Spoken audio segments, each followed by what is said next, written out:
Happy Ugadi Raghu. Thank you Akhila. ನಿನಗೂ ಯುಗಾದಿ ಹಬ್ಬದ ಹಾರ್ದಿಕ ಶುಭಾಶಯಗಳು.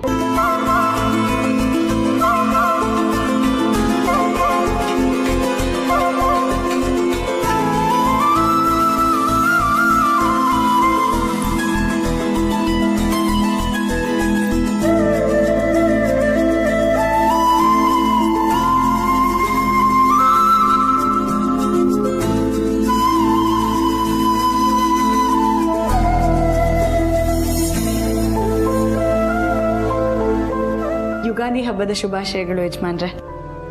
ನಿನಗೂ ಹಬ್ಬದ ಶುಭಾಶಯಗಳು ಪರು. ಯುಗಾದಿ ಹಬ್ಬದ ಶುಭಾಶಯಗಳು ಅಪ್ಪ. ನಿನಗೂ ಶುಭಾಶಯ ಕಣಮ್ಮ, ಒಳ್ಳೆಯದಾಗಲಿ.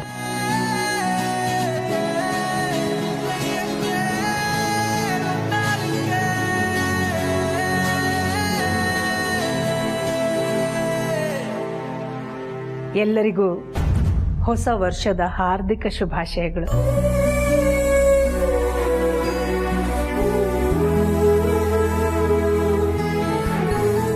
ಪರು, ನೀನು ಅಮ್ಮನ ಹತ್ರ ಹೊರಟಾಗಿ ಮಾತಾಡಿ ಡಿಸ್ಟರ್ಬ್ ಆಗಿದ್ಯಲ್ಲ, ಅದನ್ನ ನೋಡಿ ನಾನು ಎಲ್ಲಿ ನೀನು ಈ ಸತಿ ಹಬ್ಬ ಮಾಡ್ತೀಯ ಇಲ್ವ ಅಂತ ಅಂದ್ಕೊಂಡಿದ್ದೆ.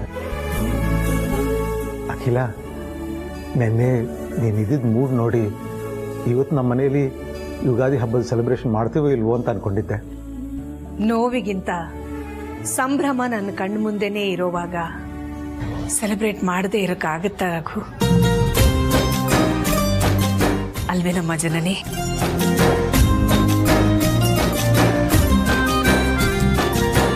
ಅಖಿಲಮ್ಮನ ಮನ್ಸಿಗೆ ನೋವಾಗ ಹೋಗಿ ಮಾತಾಡಿದ್ದು ನನ್ನ ಮನಸ್ಸಿಗೂ ಹಿಂಸೆ ಆಗ್ತಾ ಇದೆ ಯಜಮಾನ್ರೆ.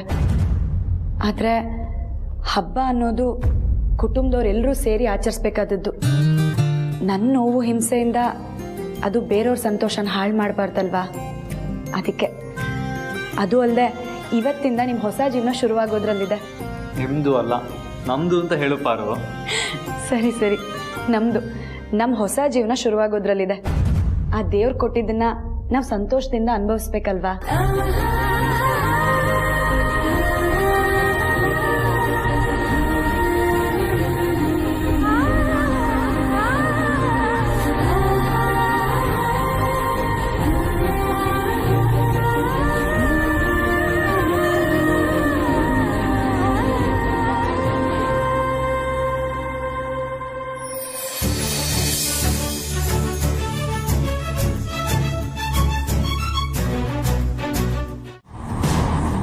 ಜನನಿ ಥರ ಪಾರ್ವತಿ ಕೈಯಲ್ಲೂ ತೊಟ್ಲು ಕಟ್ಟಿಸ್ಬೇಕಲ್ಲ, ಆಗ ಅವಳು ಹೊಟ್ಟೆಯಲ್ಲಿರೋ ಮಗು ಆರೋಗ್ಯವಾಗಿ ಕ್ಷೇಮವಾಗಿರುತ್ತೆ.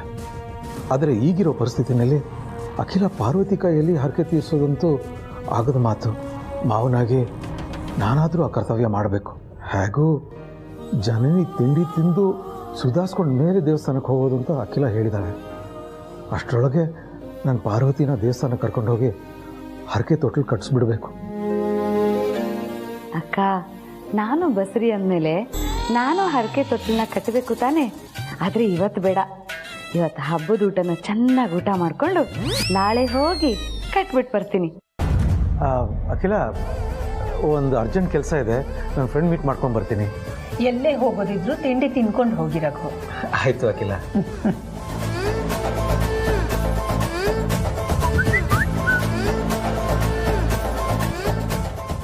ಅಪ್ಪ ಪ್ಲೀಸ್ ಸ್ವಲ್ಪ ಹೊತ್ತು ಬಂದು ಹೋಗ್ಬೋದಾ? ಆದಿತ್ಯ ಏನಕ್ಕೋ ಕರಿತಾ ಇದ್ದಾನೆ. ಶಾಸ್ತ್ರಕ್ಕೆ ತಿಂಡಿ ತಿಂದ ಹಾಗೆ ಮಾಡಿ ಬೇಗ ಇಲ್ಲಿಂದ ಹೊರಡಬೇಕು.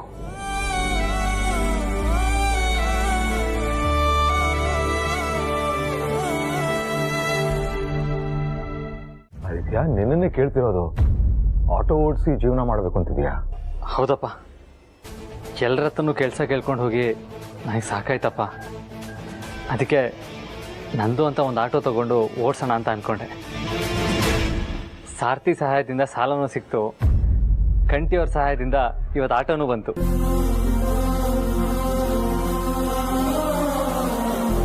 ಇವತ್ತಿಂದ ನಾನು ಆಟೋ ಓಡಿಸ್ತೀನಪ್ಪ. ಆದಷ್ಟು ಬೇಗ ಇವ್ರ ಸಾಲ ತೀರಿಸ್ತೀನಿ. ಅಪ್ಪ, ನಾನು ಆಟೋ ಡ್ರೈವರ್ ಆಗೋದು ನಿಮ್ಗೆ ಅವಮಾನದ ವಿಷಯ ಅಲ್ಲ ತಾನೆ? ಇಲ್ಲ ಆದಿತ್ಯ, ಹೆಮ್ಮೆ ಪಡೋ ವಿಷಯ. ಆದರೆ ಸಂಕಟನೂ ಆಗುತ್ತೆ. ಸಂಕಟ ಯಾಕಪ್ಪವ್ರೆ? ಮಗ ತಿಂಗಳ ಸಂಬಳಕ್ಕೆ ಯಾವನ್ ಮುಂದೆನೋ ಕೈ ಹೊಡೆದೆ ಸ್ವಂತವಾಗಿ ಏನೋ ಮಾಡಕೊಂಡವ್ರೆ. ಒಳ್ಳೇದಾಗ್ಲಿ ಅಂತ ತರಿಸಿ. ಹೌದು ಅಪ್ಪರೇ, ಇಷ್ಟು ದಿವಸ ದೊಡ್ಡ ಕಂಪ್ನಿಲಿ ಯಜಮಾನನ ಜಾಗದಲ್ಲಿ ಕೂತು ಸಾವಿರಾರು ಜನ ಕೆಲಸ ಕೊಡ್ತಿದ್ರು. ಈಗ ಸಾವಿರಾರು ಜನ ಕಲ್ದೇ ಇದ್ರು 100 ಜನ ಕೆಲಸ ಕೊಡೋಂಗಾಗ್ಲಿ ಅಂತ ಹರ್ಸಿ ಅಪ್ಪರೇ.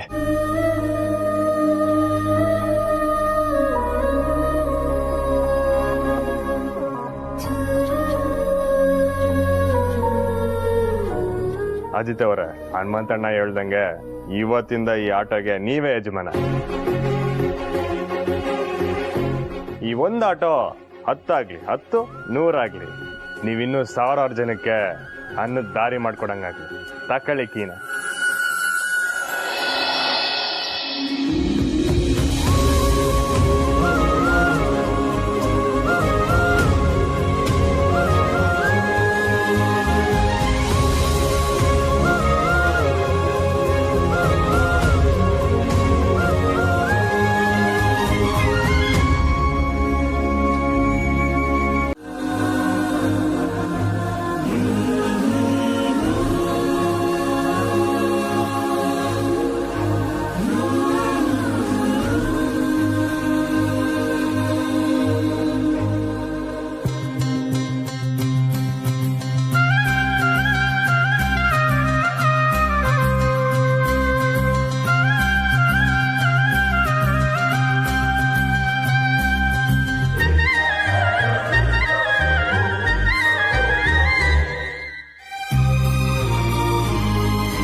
ಇಲ್ಲಿ ಬರ್ತಂಗಿವ. ಒಳ್ಳೆ ಶಿವಪಾರ್ವತಿ ಜೋಡಿ ಇದ್ದಂಗೆ ಅದೇ. ನಿಮ್ಮ ಈ ಸ್ವಾಭಿಮಾನದ ಜೀವನಕ್ಕೆ ಜಯ ಸಿಗು. ನಮ್ಮವ್ವ ಕಾಯ್ತಿರ್ತಾರೆ, ನಾನು ಬರ್ತೀನಿ. 1 ನಿಮಿಷ.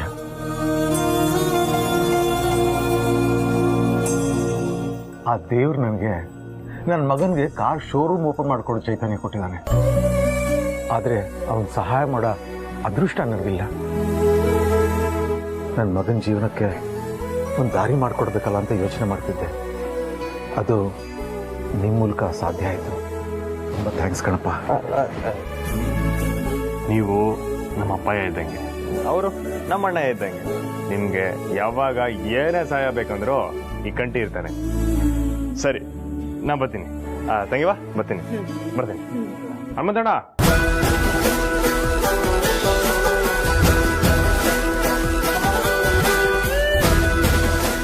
ಅಪ್ಪರೇ, ದೇವಸ್ಥಾನಕ್ಕೆ ಹೋಗ್ಬೇಕು ಅಂತಿದ್ರಲ್ಲ, ಹೊಸ ಆಟೋದಲ್ಲಿ ಹೋಗಿ ಬನ್ನಿ ಎಲ್ಲರೂ.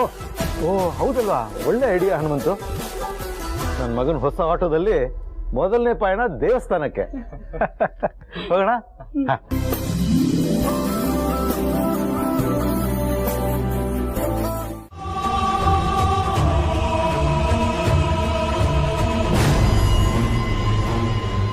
ನೋಡಮ್ಮ ಪಾರ್ವತಿ, ಇಲ್ಲಿ ಯಾರೋ ಕಟ್ಟಿದಾರಲ್ಲ, ಅದೇ ಥರ ನೀನು ತಗೊಂಡು ಕಟ್ಟು. ತಗೋ.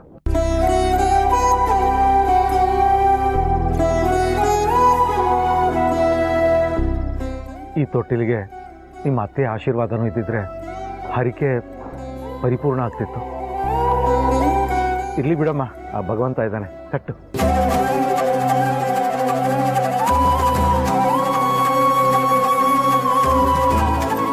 ಭಗವಂತ, ಅರ್ಸನ್ ಕೋಟೆ ಮರ್ಯಾದೆನ ಕಾಪಾಡ್ಕೊಂಡು ಹೋಗುವಂಥ ಮಗು ಹುಟ್ಲಿ. ಆ ಮಗು ಆರೋಗ್ಯವಾಗಿ ಸುರಕ್ಷಿತವಾಗಿರ್ಲಿ.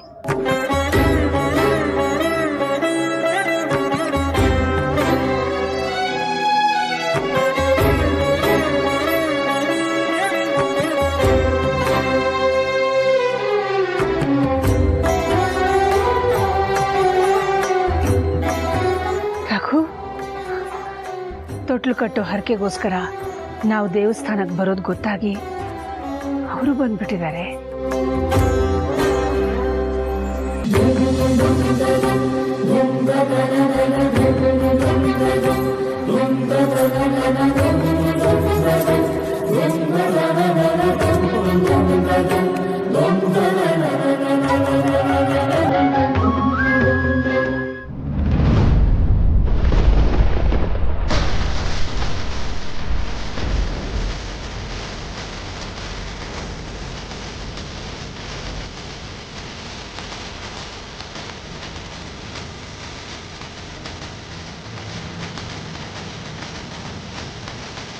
ಅವ್ರ ಇಚ್ಛೆ ಈಡೇರಿದಾಗ ಬಸರಿ ಸೊಸೆನ ಅತ್ತೆನೋ ಮಾವನೋ ಇಲ್ಲಿ ಕರ್ಕೊಂಡು ಬಂದು ಹರಕೆ ಮರಕ್ಕೆ ತೊಟ್ಲನ್ನ ಕಟ್ಟಿಸಿ ಪೂಜೆ ಮಾಡಿಸ್ತಾರೆ.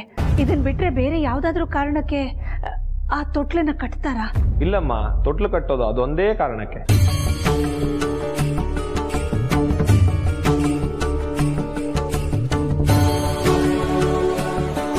ಮತ್ತೆ ಅಲ್ಲಿ ಪಾರ್ವತಿ ಹರಕೆ ಮರಕ್ಕೆ ತೊಟ್ಲು ಕಟ್ತಿದ್ದಾಳೆ.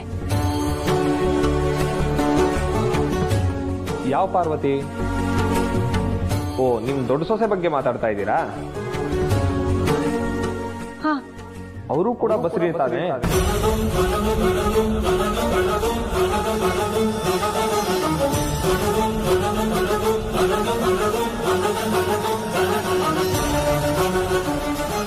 ಪಾರ್ವತಿ ಕೂಡ ಬಸರಿನಾ?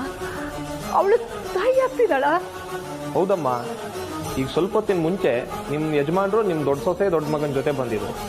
ಅವರು ನಿಮ್ ಮಗ ಆಟೋ ಖರೀದಿ ಮಾಡಿರೋ ವಿಷಯನೂ ಹೇಳಿ ನಿಮ್ ದೊಡ್ಡ ಸೊಸೆ ತಾಯಿ ಆಗ್ತಿರೋ ವಿಷಯನೂ ಹೇಳಿದ್ರು.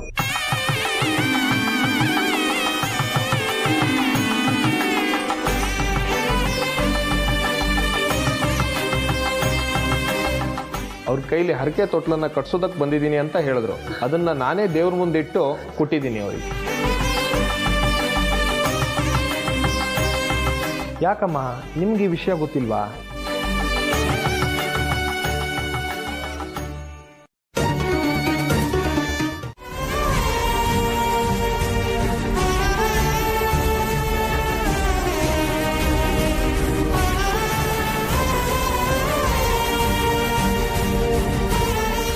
ಹೌದು ಪ್ರೀತು, ಭಾವ ಅಕ್ಕ ಅವ್ರ ಜೊತೆ ಮಾವನು ಬಂದಿದ್ದಾರೆ. ಮೋಸ್ಟ್ಲಿ ಹರಕೆ ತೊಟ್ಲು ಕಟ್ಸೋದಕ್ಕೆ ಕರ್ಕೊಂಡು ಬಂದಿದ್ದಾರೆ ಅಂತ ಅನ್ಸುತ್ತೆ. ಹಬ್ಬ, ದೇವ್ರ ದೊಡ್ಡೋನು. ನಾನು ಸ್ವಲ್ಪ ಹೊತ್ತಿಗೆ ಮುಂಚೆ ಹರಕೆ ತೊಟ್ಲು ಮರದ ಹತ್ರ ನಿಂತ್ಕೊಂಡು ಬೇಡ್ಕೊಂಡಿದ್ದೆ, ಅದನ್ನ ನೆರವೇರಿಸ್ಬಿಟ್ಟ. ಭಾವ,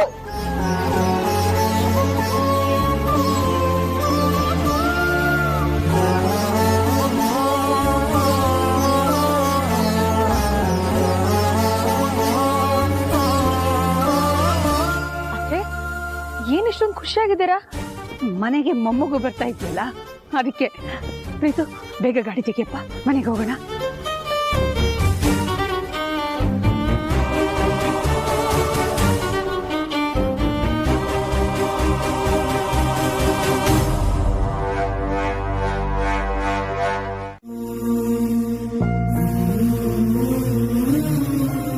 ಪ್ರೀತು, ಏನ್ ಮಾಡ್ತಿದ್ಯಾ? ಕಾಣಿಸ್ತಾ ಇಲ್ವಾ? ಲಗೇಜ್ ಪ್ಯಾಕ್ ಮಾಡ್ತಾ ಇದ್ದೀನಿ. ಅದೇ ಯಾಕೆ? ಮನೆ ಬಿಟ್ಟು ಹೋಗೋದಕ್ಕೆ.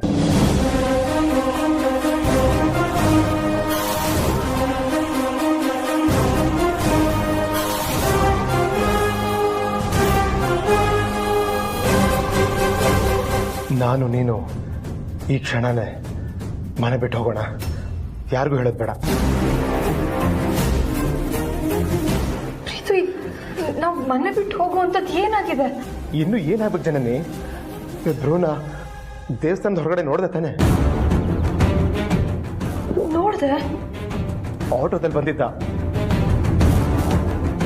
ಅವನೇ ಡ್ರೈವ್ ಮಾಡಿಕೊಂಡು.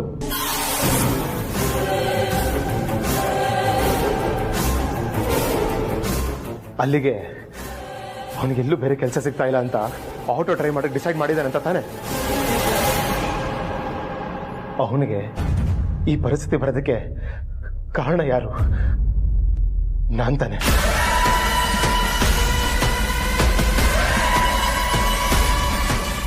ಸೊ ರೋಲ್ ಆಟೋ ಓಡಿಸ್ಬೇಕಾರೆ ನಾನಿಲ್ಲಿ ರಾಜ್ಕುಮಾರ್ ಹತ್ರ ಹೇಗಿರಲಿ? ಆ ಯೋಗ್ಯತೆನ ನಾನು ಉಳಿಸ್ಕೊಂಡಿದ್ದೇನೆ ಜನನಿ. ಅದಕ್ಕೆ ನಾನು ಈ ಮನೆ ಬಿಟ್ಟು ಹೋಗೋಣ ಅಂತ ತೀರ್ಮಾನ ಮಾಡಿದ್ದೀನಿ.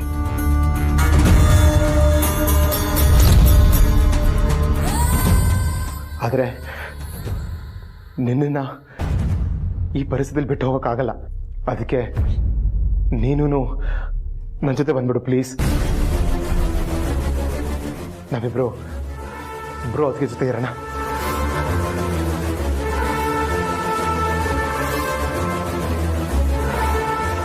ದುಡುಕ್ಬೇಡ ಪ್ರೀತು.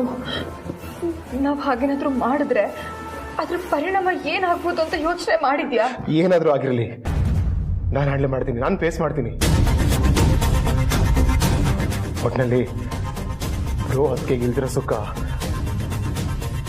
ನಮಗೂ ಬೇಡ. ಹಾಗಾದ್ರೆ ಅತ್ತೆ ಅವನ ಮುಂದೆ ನಾವು ಎಲ್ಲ ಸತ್ಯನೂ ಒಪ್ಕೋಬೇಕಾಗುತ್ತೆ. ಅದು ನಿನಗೆ ಒಪ್ಕೆನಾ?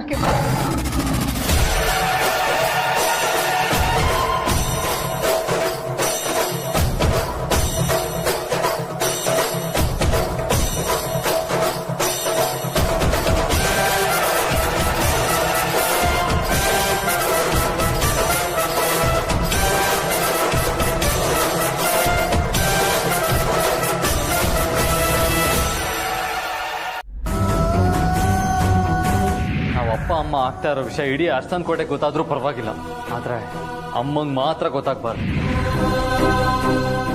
ಓ, ಅಖಿಲನ್ ಮುಖ ನೋಡಿದ್ರೆ ಬಿಟ್ಟು ಬಾಣ ಸರಿಯಾದ ಕಡೆಗೆ ತಗಲಿದೆ ಅನ್ಸುತ್ತೆ.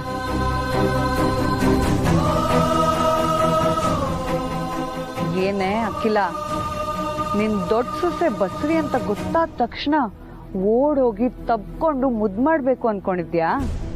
ಆರ್ತಿ ಮಾಡಿ ಮನೆಗೆ ಸೇರಿಸ್ಕೋಬೇಕು ಅನ್ಕೊಂಡಿದ್ಯಾ? ಅದಕ್ಕೆ ಅನುಷ್ಕಾ ಬಿಟ್ಬಿಡ್ತಾಳ? ನೀನ್ ಇಲ್ಲಿಂದ ಅಲ್ಲಿ ಹೋಗೋ ಅಷ್ಟರಲ್ಲಿ ನಿನ್ ಸಂತೋಷನ ಹೇಗ್ ಕೆಡಿಸ್ಬೇಕು ಅಂತ ಪ್ಲಾನ್ ಮಾಡಿದ್ದೆ ಕಣೆ.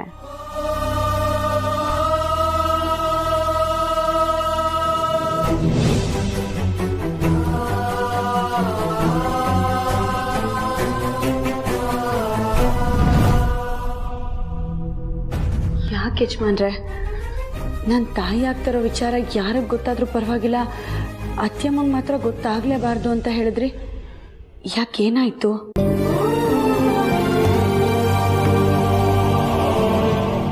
ಈ ವಿಷಯ ಪಾರು ಗೊತ್ತಾದ್ರೆ ಟೆನ್ಷನ್ ಆಗ್ಬಿಡ್ತಾಳೆ. ಏನ್ ಮಾಡೋದು?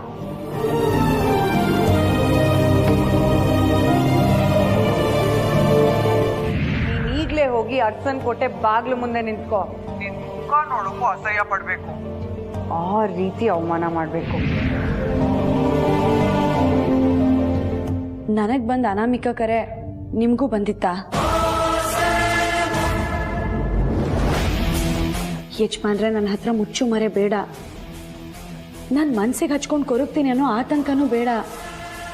ಯಾಕೆ ಅಂದರೆ ನನ್ನ ಜೊತೆ ನೀವು, ಜನನಿ, ನನ್ನ ಮೈದ್ನ ಎಲ್ಲರೂ ಇದ್ದೀರಾ. ಹೇಳಿ ಯಜಮಾನ್ರೆ, ಆ ಅನಾಮಿಕ ವ್ಯಕ್ತಿಯಿಂದ ಕರೆ ಬಂದಿತ್ತಾ? ನನ್ನ ತಾಯಿ ಆಗ್ತಾರೋ ವಿಚಾರನ ಹೇಳಬಾರ್ದು ಅಂತ ಅವಳೇನಾದರೂ ಹೆದರ್ಸಿದ್ಲಾ? ಯೋಚನೆ ಮಾಡಬೇಡಿ ಯಜಮಾನ್ರೆ. ಹೇಗೋ ಅತ್ಯಮ್ಮಂಗೆ ನಾನು ತಾಯಿ ಆಗ್ತಾರೋ ವಿಚಾರ ಹೇಳಬೇಕು ಅನ್ನೋ ಉದ್ದೇಶ ಇಬ್ಬರಲ್ಲೂ ಇರಲಿಲ್ಲ ಅಲ್ವಾ?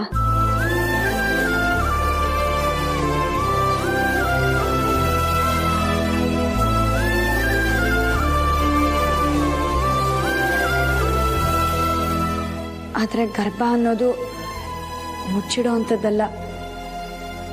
ತಿಂಗಳುಗಳು ಕಳೀತಿದ್ದ ಹಾಗೆ ಎಲ್ರಿಗೂ ಗೊತ್ತಾಗೇ ಆಗುತ್ತಲ್ವಾ? ಆದರೆ ನಾವು ಈಗ ಯಾವ ಮನಸ್ಥಿತಿಗೆ ತಲುಪಿದೀವಿ ನೋಡಿ. ಈ ಜನ್ಮದಲ್ಲಿ ಅತ್ಯಮ್ಮಂಗೆ ನನ್ನ ತಾಯಿ ಆಗ್ತಿರೋ ವಿಚಾರ ಗೊತ್ತಾಗದ್ ಬೇಡ ಅಂತ ಅನ್ನಿಸ್ತಾ ಇದೆ.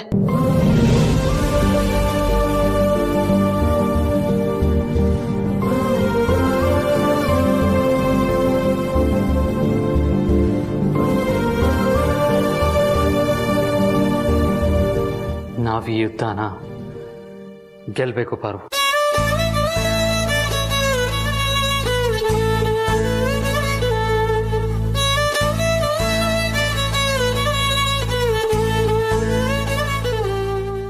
ನಾನು ಆಸ್ತಿ ಕೊಡದೆ ಮನೆಯಿಂದ ಹೊರಗಾಗದೆ ಅಂತ ನನ್ನ ವಿರುದ್ಧ ಯುದ್ಧ ನಡೆಸ್ತಿದಾರ. ಅದು ನನ್ನ ಇನ್ನೊಂದು ಮೊಮ್ಮಗು ಅವ್ರ ಹೊಟ್ಟೆಲ್ ಬೆಳೀತಿರೋ ವಿಷಯ ಮುಚ್ಚಿಟ್ಟು. ಅಮ್ಮನ ಮೇಲೆ ಯಾವತ್ತೂ ಒಂದ್ಸಲ ಅನುಕಂಪ ಹುಟ್ಟಿ ನಿನ್ನ ತಾಯಿ ಆಗ್ತಾ ಇರೋ ವಿಷಯನ ಹೇಳ್ಕೋಬೇಡ. ಈಗಲೇ ಎಚ್ಚರಿಸ್ತಾ ಇದ್ದೀನಿ.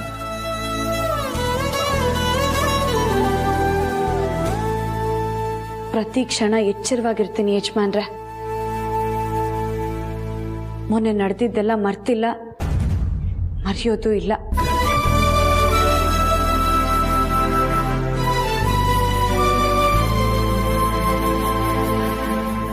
ನಾನು ತಾಯಿ ಆಗ್ತಾ ಇರೋದನ್ನ ಈ ಜನ್ಮದಲ್ಲಿ ನಾನೇ ಅತ್ತೆ ಅಮ್ಮಂಗೆ ಹೇಳೋದಿಲ್ಲ.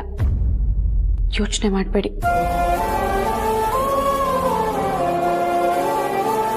ಅವ್ರಿಗೆ ಹೇಳಕ್ ಇಷ್ಟ ಇಲ್ಲ ಅಂದಮೇಲೆ ನಾನು ಗೊತ್ತಾಗದೆ ಇರೋಳ ಥರಾನೇ ಇರೋದೇ ಒಳ್ಳೇದು.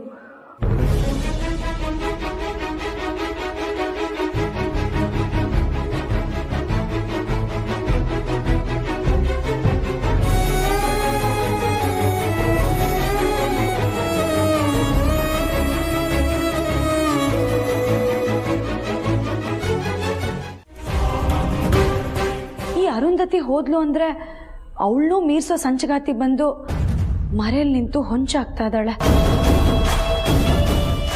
ಈಗ ನಾವೇ ಆಸೆ ಪಟ್ರು ಅವ್ರ ವಂಶದ ಕುಡಿ ನನ್ನ ಹೊಟ್ಟೆಲ್ ಬೆಳೀತಿದೆ ಅಂತ ಅತ್ಯಮ್ಮನ ಹತ್ರ ನಾವು ಹೇಳೋದಕ್ಕಾಗೋದಿಲ್ಲ ಅಲ್ವಾ ಯಜಮಾನ್ರೆ? ಎಂತ ಅಸಹಾಯಕ ಪರಿಸ್ಥಿತಿಗೆ ಬಂದ್ಬಿಟ್ವಿ ನೋಡಿ ನಾವು. ನೀನು ಅಂದ್ಕೋಬೇಡ ಪಾರು. ಪ್ರತಿ ಕೆಟ್ಟ ವ್ಯಕ್ತಿಗಳ ಸಂಚಿಗೆ ಪ್ರತಿ ತಂತ್ರ ಹೆಣಿಯೋದಕ್ಕೆ ಮೇಲೊಬ್ಬ ಇದ್ದೇ ಇರ್ತಾನೆ. ಅವ್ನು ಯಾವತ್ತೂ ನಮ್ಗೆ ಅನ್ಯಾಯ ಆಗೋದಕ್ಕೆ ಬಿಡಲ್ಲ. ಆದರೆ ಈ ಅನಾಮಿಕ ಕರೆ ಬಂದಿದ್ದು, ಪ್ರಾಣ ವಿಷಯ, ಪ್ರೀತು ವಿಡಿಯೋ ವಿಷಯ, ಇದ್ಯಾವುದು ಸಾರ್ಥಿ ಗಮನಕ್ಕೆ ಬರೋದು ಬೇಡ ಪಾರು. ಟೆನ್ಷನ್ ಆಗಿಬಿಡ್ತಾರೆ. ನನ್ನಿಂದ ಯಾವ ವಿಷಯ ಮುಚ್ಚಿಡ್ತಿದ್ದೀರಾ?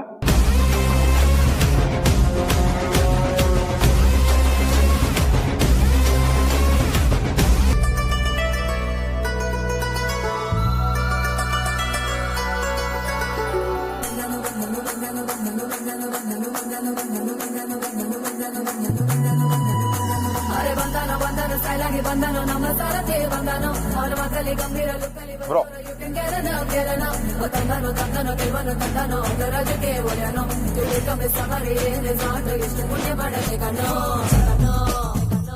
ಇಷ್ಟು ದಿನ ನೀ ಇದ್ದಿದ್ದು ಕ್ಲಾಸ್, ಇನ್ ಮುಂದೆ ಮಾಸ್. ನೀನು ಕ್ಲಾಸಿಗೆ ಮಾಸಿಗೆ ಬಾಸ್.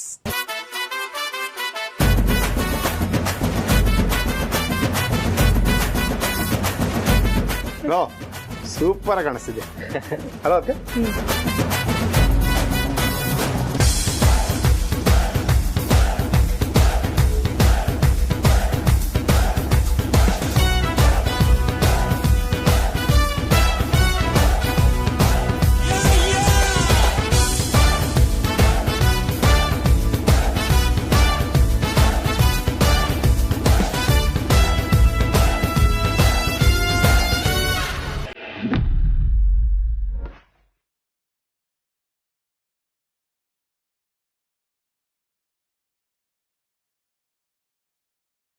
ಆದಿತ್ಯ ಅಪ್ಪ,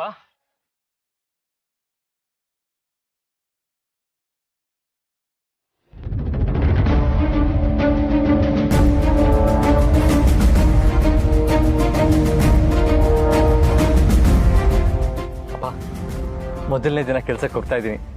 ಆಶೀರ್ವಾದ ಮಾಡಿ. ಸದಾ ಸುಖಿ ಭವ. ಒಳ್ಳೇದಾಗ್ಲಿ ಮಗನೇ.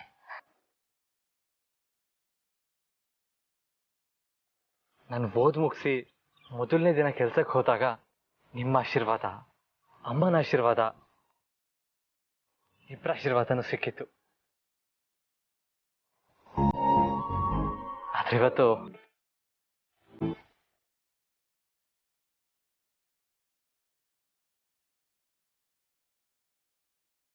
ಹೋಗ್ಲಿ ಬಿಡಿಯಪ್ಪ. ಇವತ್ತು ನಿಮ್ಮೊಬ್ಬರ ಆಶೀರ್ವಾದ ಆದರೂ ಸಿಕ್ತಲ್ವಾ, ಅದೇ ನೆಮ್ಮದಿಯಪ್ಪ. ದೊಡ್ಡ ಯಜಮಾನ್ರೆ, ನಮ್ಗಳಿಗೆಲ್ಲ ನಿಮ್ಮ ಹತ್ರ ಕೆಲಸ ಮಾಡ್ತಿರೋದು ತುಂಬ ಹೆಮ್ಮೆ ಅನ್ನಿಸ್ತಾ ಇದೆ. ಆದರೆ ನಮ್ಮ ಸ್ನೇಹಿತರು ಸಂಬಂಧಿಕರು ಅರ್ಶಿನ ಕೋಟೆಯಲ್ಲಿ ನೀನು ಗೇಟ್ ಕಾಯೋದು ಅಂತ ನಿಲ್ಲಿಸ್ತಾರೆ. ಅದು ಸಾಲದು ಅಂತ ನನ್ನ ಹೆಂಡತಿ ಈ ಸೆಕ್ಯೂರಿಟಿ ಕೆಲಸ ಬಿಟ್ಬಿಡು, ಬೇರೆ ಯಾವ್ದಾದ್ರು ದೊಡ್ಡ ಕೆಲಸ ನೋಡ್ಕೊತಾಳೆ. ಆದರೆ ನಾನು ಅವಳಿಗೆ ಒಂದು ಮಾತು ಹೇಳ್ತೀನಿ, ನೋಡು ಅರ್ಶಿನ ಕೋಟೆಯಲ್ಲಿ ಕಸ ಹೊಡೆಯೋರ್ಗೊಂದು ಮರ್ಯಾದೆ ಇದೆ ಅಂತ. ದೊಡ್ಡ ಯಜಮಾನ್ರೆ, ಈ ಅರ್ಶಿನ ಕೋಟೆಗೆ ತಂದೆ ತಾಯಿಗೆ ನೀವು ತಕ್ಕ ಮಗ.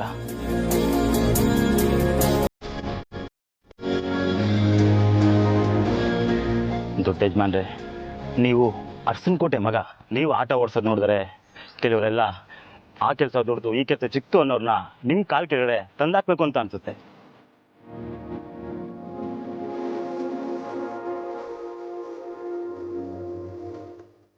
ಅಪ್ಪ, ಏನಿದು ಬಾಕ್ಸ್? ಇದು ನನ್ನ ಸೊಸೆಗೆ. ನೀನು ವಾಪಸ್ ಬಂದ್ಮೇಲೆ ಅವಳೇ ಕೊಡ್ತಾಳೆ, ಗೊತ್ತಾಗುತ್ತೆ. ಈಗ ಹುಷಾರಾಗಿ ಹೋಗ್ಬಾ, ಒಳ್ಳೇದಾಗಿ. ಆಲ್ ದ ಬೆಸ್ಟ್ ಮಗನೇ. ಥ್ಯಾಂಕ್ಸ್ ಅಪ್ಪ. ದೊಡ್ಡ ಯಜಮಾನ್ರೆ, ಒಳ್ಳೇದಾಗಲಿ. ಥ್ಯಾಂಕ್ಸ್ ರಮೇಶ್.